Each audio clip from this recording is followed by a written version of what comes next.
ನಮಸ್ಕಾರ ವೀಕ್ಷಕ ಬಂಧುಗಳೇ, ಬನಶಂಕರಿ ದೇವಾಲಯದ 3 ಜನ ಸಹಾಯಕ ಅರ್ಚಕರಿಗೆ ಸಂಬಂಧಪಟ್ಟ ಹಾಗೆ ಏನು ಇಂಟರ್ವ್ಯೂ ನಡೆಯಿತು, ಮುಜರಾಯಿ ಆಯುಕ್ತರು ವೆಂಕಟೇಶ್ ಮೂರ್ತಿ ಅಪೇಕ್ಷೆಗೆ ತಕ್ಕ ಹಾಗೆ ಅದನ್ನು ಒಂದು ಹೆಜ್ಜೆ ಮೀರಿ ತುಂಬ ಚೆನ್ನಾಗಿ ಆ ಇಂಟರ್ವ್ಯೂ ಯಾರು ಬೆರಳು ಮಾಡಿ ತೋರಿಸದ ಹಾಗೆ ಯೋಜನೆ ಮಾಡಿದ್ರು. ಆ ಯೋಜನೆಗೆ ತಕ್ಕ ಹಾಗೆ 4 ಜನ ಅಧಿಕಾರಿಗಳು ಅದನ್ನು ತುಂಬಾ ಚೆನ್ನಾಗಿ ನಡೆಸಿಕೊಡುವಂತ ಕೆಲಸವನ್ನ ಮಾಡಿದ್ರು. ಇವತ್ತು ಆ 4 ಜನರಲ್ಲಿ ಒಬ್ಬರನ್ನ ಸೆಲೆಕ್ಟ್ ಮಾಡಿದ್ರು. ಆ ಸೆಲೆಕ್ಟ್ ಮಾಡಿದ ಮೇಲೆ ಆ ದೇವಾಲಯಕ್ಕೆ ಅಪವಾದ ಆಗಿರುವಂತ ಆ 3 ಜನ ಸಹಾಯಕ ಅರ್ಚಕರೇನಿದ್ದಾರೆ, ಹೆಜ್ಜೆ ಮೇಲೆ ಹೆಜ್ಜೆ ಮುಜರಾಯಿ ಇಲಾಖೆಗೆ ಪಂಗನ ಮಾಡೋದಕ್ಕೆ ದಾಪುಗಾಲಿಟ್ಟಿದ್ದಾರೆ. ಅಭಿಲಾಷ್ ಅವರು ಸೆಲೆಕ್ಟ್ ಆಗಿದ್ದಾರೆ. ಸೆಲೆಕ್ಟ್ ಆದ ಮೇಲೆ ನಾನು ಈ ಕೆಲಸಕ್ಕೆ ರಿಸೈನ್ ಮಾಡ್ತೀನಿ, ನನಗಿದು ಇಷ್ಟ ಇಲ್ಲ ಅಂತೇಳಿ ಪತ್ರವನ್ನು ಬರ್ಕೊಟ್ಟಿದ್ದಾರೆ ಅನ್ನುವಂಥ ಆರೋಪ ಬರ್ತಾ ಇದೆ. ಅದು ಎಷ್ಟು ಮಟ್ಟಿಗೆ ಸರಿ ಗೊತ್ತಿಲ್ಲ. ಅದಕ್ಕೆ ಪೂರಕವಾಗಿ ಶಬರೀಶ್ ಅವರು ಇದನ್ನು ನನಗೆ ಕೊಡಿ ಕೆಲಸ ಅಂತೇಳಿ ಕೆಲವು ಅಧಿಕಾರಿಗಳ ಮೂಲಕ ಈ ಒಂದು ಪ್ರಯತ್ನ ಮಾಡ್ತಿದ್ದಾರೆ.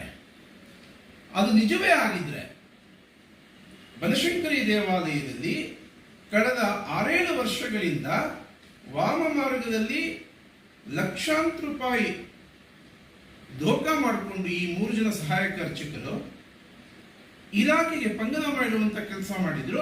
ಹೆಜ್ಜೆ ಹೆಜ್ಜೆಗೂ ಅಪವಾದಗಳೇ ಆಯಿತು. ಇವರು ಮಾಡಿರೋ ಸೇವೆಗಿಂತ ಆರೋಪಗಳೇ ಹೆಚ್ಚು ಬೆಳಕಿಗೆ ಬಂದಿರುವಂಥದ್ದು ಕಣ್ಮುಂದೆ ಕಾಣ್ತಾ ಇದೆ.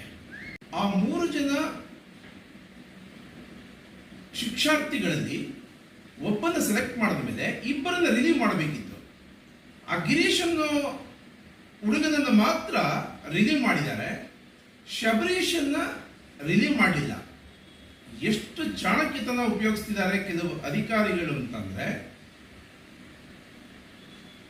ಮುಜರಾಯಿ ಆಯುಕ್ತರಿಗೆ ಗೊತ್ತಿಲ್ಲದ ಹಾಗೆ ಎಷ್ಟೆಷ್ಟೆಲ್ಲ ವಾಮ ಮಾರ್ಗಗಳು ಹಿಡಿತಿದ್ದಾರೆ ಅಂತ ಯೋಚನೆ ಮಾಡಿದರೆ, ಈ 3 ಜನ ಸಹಾಯಕ ಅರ್ಚಕರೇನಿದ್ದಾರೆ ಅವರು ಯೋಚನೆ ಮಾಡಿದ ರೀತಿಯಲ್ಲಿ ಮುಜರಾಯಿ ಇಲಾಖೆ ವ್ಯವಸ್ಥೆ ಮಾಡುವಂತ ಸ್ಥಿತಿಗೆ ತಂದಿಡುವಂತ ಕೆಲಸ ಮಾಡ್ತಿದ್ದಾರೆ.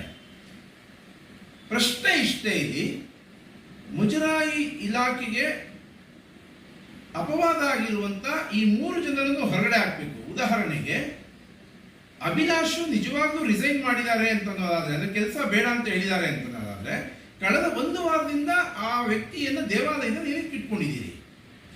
ಶಬರೀಶನನ್ನ ರಿಲೀವ್ ಮಾಡದೇ ಇರೋ ಕಾರಣ ಏನು? ಮುಜರಾಯಿ ಇಲಾಖೆಗೆ ಸರ್ಕಾರಕ್ಕೆ ಮುಜುಗರ ಮಾಡುವಂತ ಕೆಲಸವನ್ನ ಕೆಲವು ಅಧಿಕಾರಿಗಳು ಮಾಡ್ತಿದ್ದಾರೆ. ಈ 3 ಜನರಲ್ಲಿ ಉದಾಹರಣೆಗೆ ಅಭಿಲಾಷ್ ಹೊರಗಡೆ ಹೋಗೋದಾದ್ರೆ ಶಬರೀಶನಿಗೆ ಕೊಡುವಂತ ಯೋಚನೆ ಬಂತು ಅಧಿಕಾರಿಗಳಿಗೆ ಅಂತಂದ್ರೆ, ಯಾವ ಅಧಿಕಾರಿ ಇದಕ್ಕೆ ಶಿಫಾರಸು ಮಾಡಿದ್ದಾರೆ, ಯಾವ ಅಧಿಕಾರಿ ಇದಕ್ಕೆ ಸಹಿ ಮಾಡಿದ್ದಾರೆ, ಆ ಅಧಿಕಾರಿಯನ್ನು ಅಮಾನತ್ ಮಾಡಬೇಕು. ಮುಜರಾಯಿ ಇಲಾಖೆಯಲ್ಲಿ ಇಂಥ ವ್ಯಕ್ತಿಗಳನ್ನು ದೇವಾಲಯದಲ್ಲಿ ಇಟ್ಕೊಳ್ಳೋದ್ರ ಅರ್ಥವೇ ಇಲ್ಲ. ಮೊದಲು ಈ ಲಕ್ಷ್ಮೀ ನರಸಿಂಹ ಅಂತ ಒಬ್ಬ ಮಹಿಳೆ ಕಳೆದ 6 ವರ್ಷಗಳಿಂದ ಅನೀತಿಯಿಂದ ದೇವಾಲಯದ ಕ್ವಾರ್ಟರ್ಸ್ನಲ್ಲಿದ್ದಾರೆ. ಅವರ ಹತ್ರ ಕೀಸ್ ಕೊಡುವಂತ ಕೆಲಸ ಅಧಿಕಾರಿಗಳು ಮಾಡಲಿಲ್ಲ. ಈಗಾಗಲೇ 3-4 ತಿಂಗಳ ಹಿಂದೆ ಆ ಲಕ್ಷ್ಮೀ ನರಸಿಂಹ ಅಂತಂದವರು ಖಾಲಿ ಮಾಡಿದ್ದಾರೆ. ಖಾಲಿ ಮಾಡಿದ್ರು ಕೀ ಕೊಟ್ಟಿಲ್ಲ. ಒಟ್ಟಾರೆ ಈ ಸಹಾಯಕ ಅರ್ಚಕರು ಯಾರಿದ್ದಾರೆ, ಈ ಆಪಾದಿತರು, ಇವರಿಂದ ಇಲಾಖೆಗೆ ಹೆಜ್ಜೆಗೂ ಸಾಕಷ್ಟು ವ್ಯತ್ಯಾಸಗಳಾಗ್ತಿದೆ. ಫಸ್ಟ್ ಈ 3 ಜನ ಸಹಾಯಕ ಅರ್ಚಕರನ್ನು ದೇವಾಲಯದಿಂದ ಹೊರಗಡೆ ಹಾಕಿ ಸುಸಂಸ್ಕೃತ ವ್ಯಕ್ತಿಗಳನ್ನ ಪೂಜಾ ಕೈಂಕರ್ಯಕ್ಕೆ ಜೋಡಿಸುವಂತ ಕೆಲಸ ಮಾಡಬೇಕು ಅಂತೇಳಿ ಮುಜರಾಯಿ ಆಯುಕ್ತರಿಗೆ ಆಗ್ರಹ ಮಾಡ್ತಾ ಇದ್ದೀವಿ.